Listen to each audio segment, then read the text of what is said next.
Belinda Thornhill est à la tête de son entreprise de fabrication et de distribution de produits cosmétiques depuis 15 ans.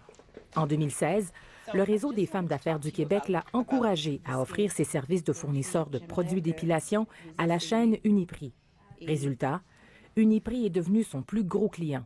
Cette belle opportunité pourrait pas être là si j'ai pas pris la conseil de Mme Ruth Vachon.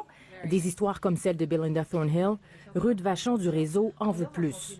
Au Canada, seulement 1% des achats des grandes compagnies sont faits auprès d'entreprises détenues par des femmes. Par exemple, la semaine prochaine, 40 quelques femmes des femmes d'affaires partent en mission commerciale à Détroit pour aller rencontrer des grandes entreprises qui ont des programmes de diversité, qui, eux, sont à la recherche d'entreprises de femmes avec qui elles peuvent faire des affaires. Aux États-Unis, ces entreprises reçoivent des incitatifs fiscaux lorsque 5% de leurs fournisseurs sont issus de la diversité, incluant les femmes. Depuis 2011, le réseau fait des représentations auprès d'entreprises canadiennes pour qu'elles emboîtent le pas aux Américains.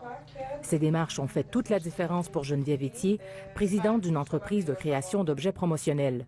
Les corporations vont faire affaire avec 3 fournisseurs et vont prendre un 4e qui va être une entreprise à propriété féminine, par exemple, pour leur donner une chance de soumissionner. Et pour nous, c'est vraiment là où est-ce qu'on a la chance d'aller leur démontrer notre créativité et d'aller gagner les contrats. En moins de 2 ans, la valeur de ces contrats est passée de 100 000 $ à plus d'1,5 million $ et elle a ouvert un bureau à Toronto. Les femmes ont dit que 80% de leurs revenus, ils réinvestissent très, très près dans leur communauté. Alors, quand tu investis dans une femme, tu investis aussi dans ton économie. Vous pouvez voir.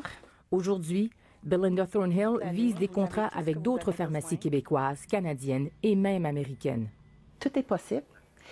Et pourquoi pas moi? Des exemples qui pourraient donner espoir à d'autres. Ici Valérie Michaëla Bain, Radio-Canada, Montréal.